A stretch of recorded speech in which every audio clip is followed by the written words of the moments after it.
Good morning everyone, आप सबका स्वागत है भावना इंस्टीट्यूट ऑफ साइंस के ऑनलाइन प्लेटफॉर्म पर।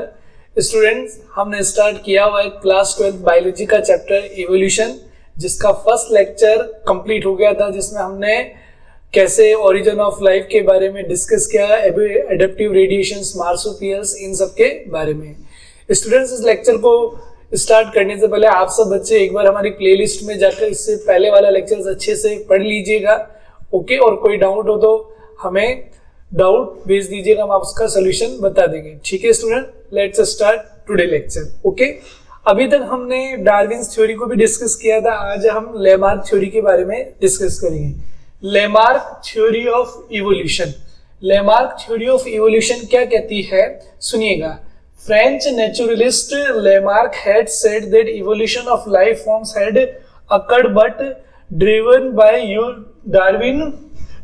use and disuse of organs। देखिए, ये थ्योरी ये कहती है लेमार्क की कि इवोल्यूशन जो हुआ है ना लाइफ फॉर्म के अंदर, वो सही से तो है, बट उसके अंदर रीजन, उसके अंदर डिसएडवांटेज ये है कि जो ऑर्गन्स जिन्हें हम यूज करेंगे वो तो क्या करेंगे, बहुत ज्यादा डेवलप्ड होंगे, और जो ऑर्गन्स हम यूज नहीं करेंगे वो धीरे धीरे क्या हो जाएंगे, डिसइंटीग्रेट हो जाएंगे, ठीक है।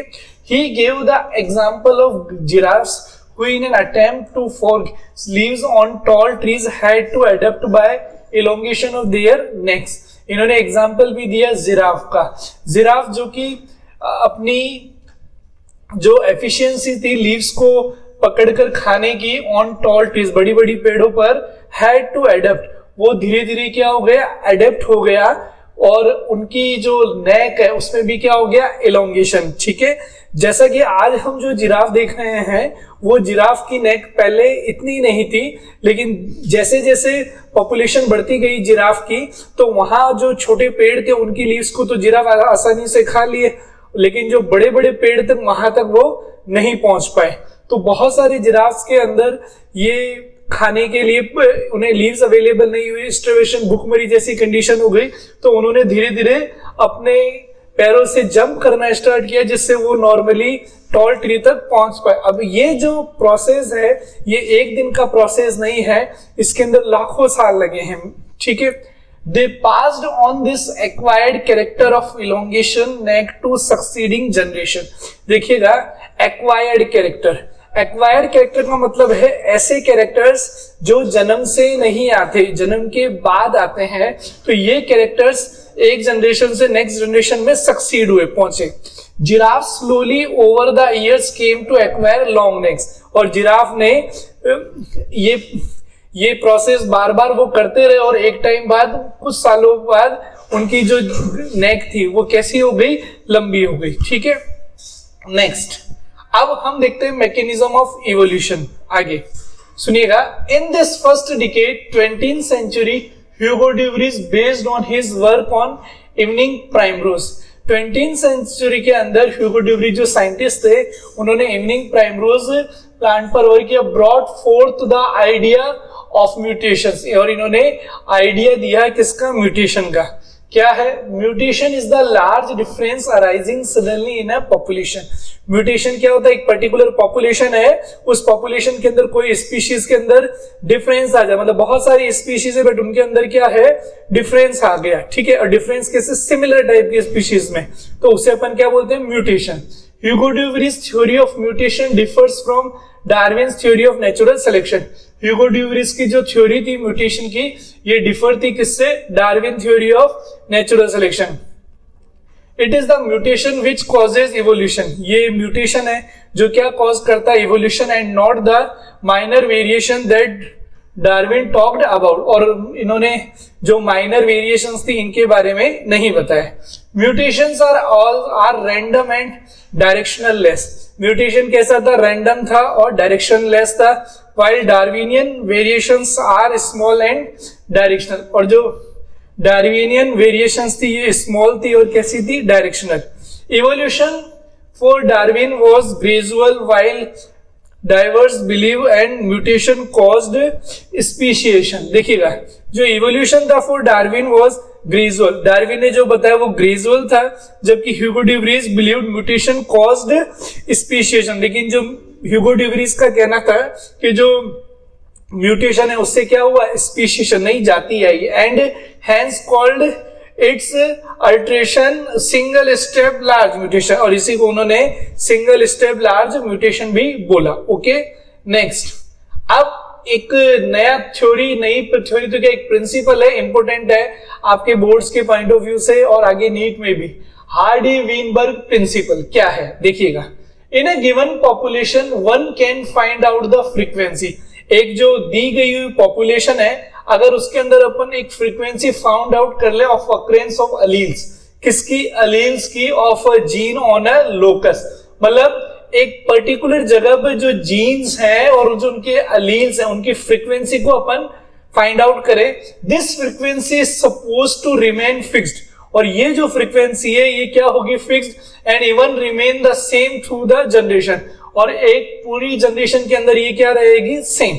Hardy-Weinberg principle stated it is using algebraic equation, हार्डी-वीन ने इस फ्रीक्वेंसी को एक्सप्लेन करने के लिए अलजेब्रिक इक्वेशंस यूज में ली। The principle states that allele frequencies in a population are stable, और ये प्रिंसिपल कहता है कि जो अलील की फ्रीक्वेंसी है ना एक पॉपुलेशन में स्टेबल है and is constant from generation to generation, और ये कांस्टेंट रहती है जनरेशन से generation. The gene pool, total genes and their alleles in a population, gene pool क्या होता है, एक total genes and their alleles, total genes और जो उनके अलील है इन पॉपुलेशन में रिमेन्स अ कांस्टेंट, ये कांस्टेंट रहते हैं, this is called a genetic equilibrium, मतलब एक जीन पूल के अंदर जितनी भी एक पॉपुलेशन के अंदर जो अलील्स हैं ये क्या रहेंगे, कांस्टेंट, इसे अपन क्या बोलते हैं, genetic equilibrium. Sum total of all the allylic frequency is 1, जो टोटल है इन सभी एलिलिक फ्रीक्वेंसीज का वो क्या होता है 1, जिसे p प्लस क्यू का whole square equals to p square plus 2pq plus q square equals to 1 से डिनोट करते हैं। When frequency measured differs from expected value, यानी कि जो फ्रीक्वेंसी का मेजर है ये डिफर होता है फ्रॉम एक्सपेक्टेड वैल्यू, जो हमें एक्सपेक्टेड वैल्यू होती है, the difference direction indicate the extent of evolutionary changes, और जो ये डिफरेंस है ये हमें इंडिकेट करता है इवोल्यूशनरी चेंजेस को।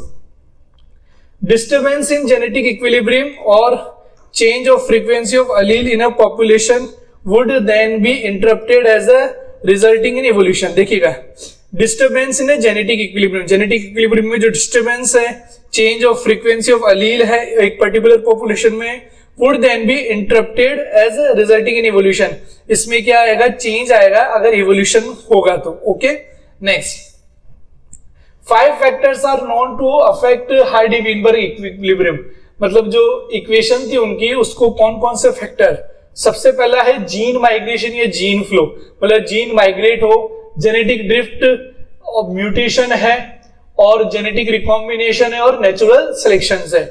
ये 5 फैक्टर्स है जो हमारे हार्डी-वीनबर्ग प्रिंसिपल को क्या करते हैं, अफेक्ट करते हैं। Gene migration, when migration of a selection of population to another place occur, मतलब माइग्रेशन हो जाए उस पॉपुलेशन का जिसे अपन ने सिलेक्शन करके अलग किया है एक प्लेस से दूसरे place, gene frequencies change in the original as well as in the new population, तो जो जीन फ्रीक्वेंसीज हैं ये चेंज होगी, new genes alleles are added to the new population, new genes हैं और न्यू अलील्स हैं ये एडेड होंगे एक नई पॉपुलेशन में, and these are lost from the old population, और ये पुरानी पॉपुलेशन से क्या हो जाएंगे, बाहर चले जाएंगे।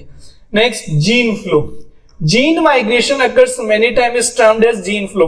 देखिएगा, जीन का जो माइग्रेशन हो रहा है एक पर्टिकुलर टाइम पर बहुत बार, उसे अपन क्या बोलते हैं, gene flow. Genetic drift, change in gene frequency takes place by chance, किसी और रीजन से जीन की फ्रीक्वेंसी में क्या आ जाए, चेंज, उसे हम क्या बोल रहे हैं, जेनेटिक ड्रिफ्ट। फाउंडर इफेक्ट क्या है, some time the change in allelic frequency is so different in the new sample of population, एक पॉपुलेशन के अंदर जो एलिलिक फ्रीक्वेंसीज में जो चेंज आता है वो बिल्कुल डिफरेंट होता है, that they became a different species, और एक बिल्कुल नई डिफरेंट स्पीशीज बन जाएगी। The original drifted population become founder species, और जो नई पॉपुलेशन बनेगी वो फाउंडर स्पीशीज होगी, and the effect is called a founder effect, और इस इफेक्ट को हम क्या बोलेंगे, founder effect. Okay next, operations of natural selection on different traits.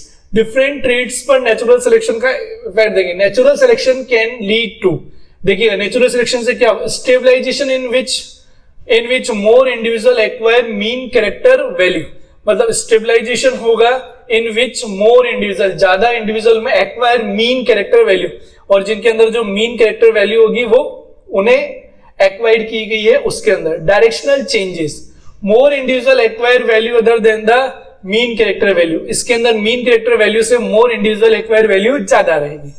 अब है disruption, more individual acquire peripheral character, जो ज्यादा इंडिविजुअल है वो पेरिफेरल कैरेक्टर्स को एक्वायर करेंगे at both ends of the distribution curve, यानी कि दोनों ही एंड्स पर, ओके, एक कर्व डिस्ट्रीब्यूशन कर्व के थ्रू, ओके, ये कर्व्ड है।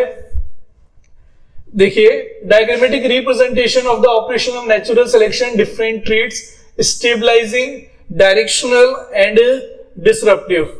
यहां पर number of individual with phenotype, ठीक है, इसको जैसे यहां पर हमने एक ग्राफ प्लॉट किया है, phenotype favoured by natural selection, ऐसे फिनोटाइप्स जिन्हें फेवर्ड किया गया है नेचुरल सिलेक्शन, ओके, ये जो बीच में मतलब जो पीक पर है, मतलब जिन्हें नेचर ने सबसे ज्यादा क्या किया है, एक्सेप्ट किया है, तो वो तो पीक पर रहेंगे। और नेक्स्ट जो आ रहे हैं हमारे ये medium size individual are favoured, जिनको मीडियम साइज्ड है, मतलब ना तो नेचर ने इन्हें रिजेक्ट किया है ना इतना एक्सेप्ट किया है, इस बेसिस पर इनको 3 पार्ट्स में अपन डिवाइड कर रहे हैं।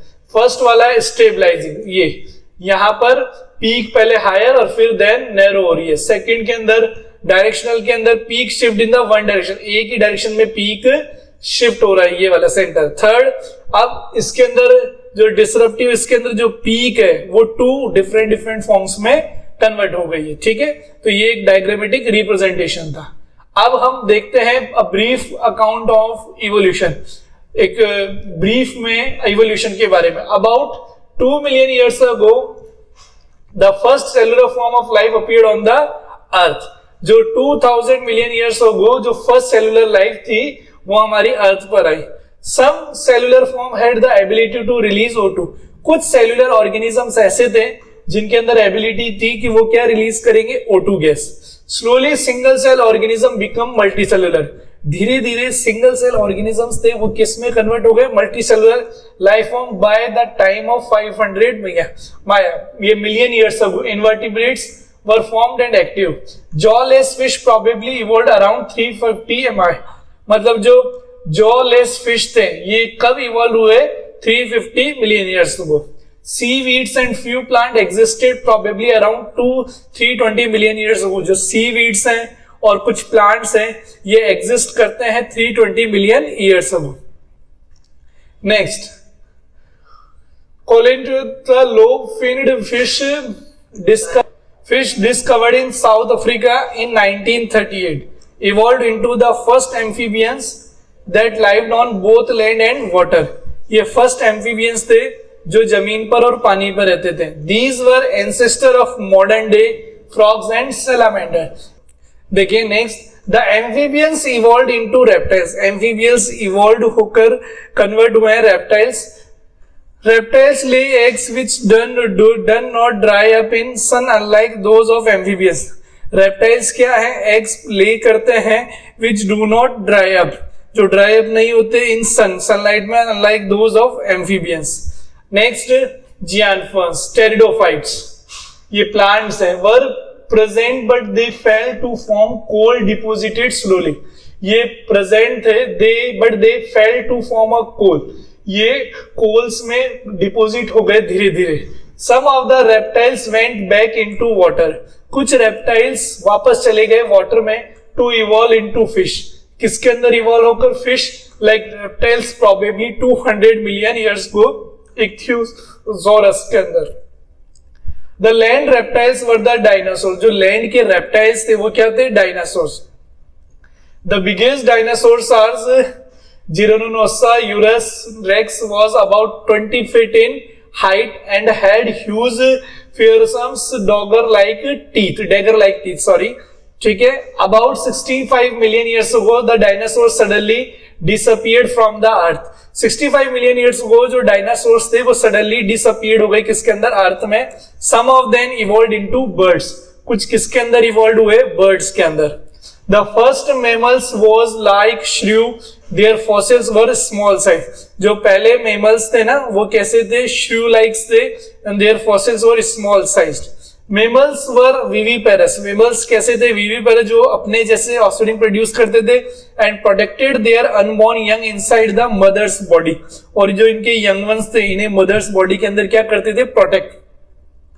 Due to continental drift paused mammals of Australia survived because of the lack of competition from any other mammals। देखिएगा जो paused mammals थे ऑस्ट्रेलिया के, ये सर्वाइव करते थे because of lack of competition from any other mammal, यानी कि इनका किसी और mammals के साथ competition नहीं था। ओके, नेक्स्ट, ये एक ट्री के फॉर्म में भी है पूरा, जैसे पैलेजोइक टाइम, मीजोजोइक टाइम और सीनोजोइक टाइम, ठीक है, प्लांट्स के बारे में।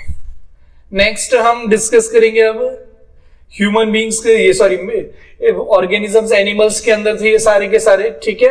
Next, origin and evolution of man, जो सबसे ज्यादा इंपॉर्टेंट है पूरे चैप्टर के अंदर, कि ह्यूमन बींग्स का ओरिजिन और इवोल्यूशन कैसे हुआ है। About 15 million years ago primates called Dryopithecus, 15 million years ago जो थे उन्हें अपन प्राइमेट्स क्लास के अंदर रख रहे हैं, और जिन्हें क्या बोलते थे, ड्रायोपिथेकस। क्या बोलते थे, Dryopithecus. And Ramapithecus were existing. मतलब आपसे पूछा जाए कि सबसे पहले जो ह्यूमन बींग्स का इवोल्यूशन हुआ तो उसमें सबसे पहले क्या थे, ड्रायोपिथेकस और Ramapithecus were existing. Okay, they were hairy and walked like gorillas. इनकी बॉडी पर क्या थे, हेयर थे, ठीक है, मतलब ऐसा नहीं हेड पर ही हेयर, पूरी बॉडी पर हेयर थे। And walk like gorillas and chimpanzees, और कैसे ये चलते थे, जैसे गोरिल्लाज और चिंपांजीज चलते हैं, ठीक है ना। तो आपसे यहां से भी क्वेश्चन पूछा जा सकता है कि भाई ऐसे कौन से ह्यूमन बींग्स थे जिनकी बॉडी पर हेयर थे और वो गोरिल्ला और चिंपांजीज जैसे चलते। तो याद रखिएगा ड्रायोपिथेकस और रामापिथेकस जो सबसे पहले एग्जिस्ट हुए ह्यूमन बींग थे हमारी अर्थ पर।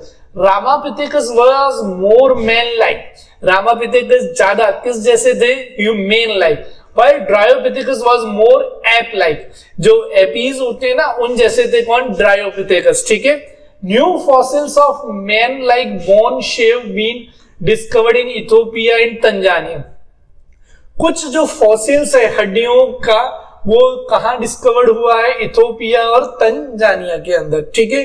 2 million years ago Australopithecus probably lived in East Africa. 2 million years ago जो ऑस्ट्रेलियोपिथेकस थे वो कहां पर रहते थे, in East African grasslands. They hunted with stone weapons. देखिएगा ये वेपन्स, स्टोन से वेपन बनाकर जानवरों को क्या करते थे, हंटिंग करते थे। तो आपसे ये भी पूछा जा सकता है कि सबसे पहले स्टोन वेपन का यूज किसने किया, तो याद रखिएगा ऑस्ट्रेलियोपिथेकस ने। Okay, essentially ate fruit. अब ऐसा नहीं है कि ये इन एनिमल्स को ही खाते थे, नहीं, ये फ्रूट्स को पर भी डिपेंडेंट थे, लेकिन इन्होंने बेसिकली स्टोन वेपन किस लिए, अपने को डिफेंस करने के लिए एनिमल से, या अपन बोल सकते हैं उनकी हंटिंग के लिए भी यूज किया। The first human like being the hominid and was called homo habilis. अब ये तो सारे कुछ ना कुछ दूसरे चिंपैंजी जैसे ह्यूमन बींग्स तो थे, बट प्रॉपर ह्यूमन जैसे लगते नहीं थे। जो सबसे पहले नजर आए वो कौन थे, होमो हेबिलिस, ठीक है। ब्रेन कैपेसिटी भी बिटवीन 650 टू 800 सीसी। जो इनकी ब्रेन की कैपेसिटी थी वो 650 से 800 सीसी की। They did not eat meat, ठीक है, मतलब ये एनिमल्स को नहीं खाते थे फूड के लिए, ठीक है। नेक्स्ट, फॉसिल्स डिस्कवर्ड इन जावा इन 1891। 1891 के अंदर जावा के अंदर फॉसिल्स डिस्कवर्ड किए गए। Revealed the next stage homo erectus about 1.5 million years ago. और जो देखे गए वो क्या थे, होमो इरेक्टस, मतलब होमो हेबिलिस भी ह्यूमन जैसे थे। फिर उसके बाद जो जावा में डिस्कवर्ड किए वो होमो इरेक्टस थे। Had large brain around 900 CC. उनका जो ब्रेन था बड़ा था, ठीक है, और वो कितने सीसी का था, 900 सीसी का। प्रोबेबली एट मीट, और क्या खाते थे बेसिकली, ये मीट खाते थे। ओके, नेक्स्ट, निएंडरथल मैन, ठीक है, ये एक टाइम पीरियड भी है। ब्रेन साइज 1400 सीसी, जो निएंडरथल मैन थे इनके ब्रेन का साइज क्या था, 1400 cc. Lived in East and Central Asia, ये ईस्ट और सेंट्रल एशिया में रहते थे between 1 lakh to 40,000 year back, आज से 1 लाख से 40 साल पहले। They used hides to protect their body, देखिएगा ये अपनी बॉडी को हाइड करने के लिए या प्रोटेक्ट करने के लिए बॉडी को हाइड करते थे। तो बेसिकली कपड़े वगैरह तो थे नहीं, ठीक है, प्लांट्स वगैरह को ही यूज में लेंगे।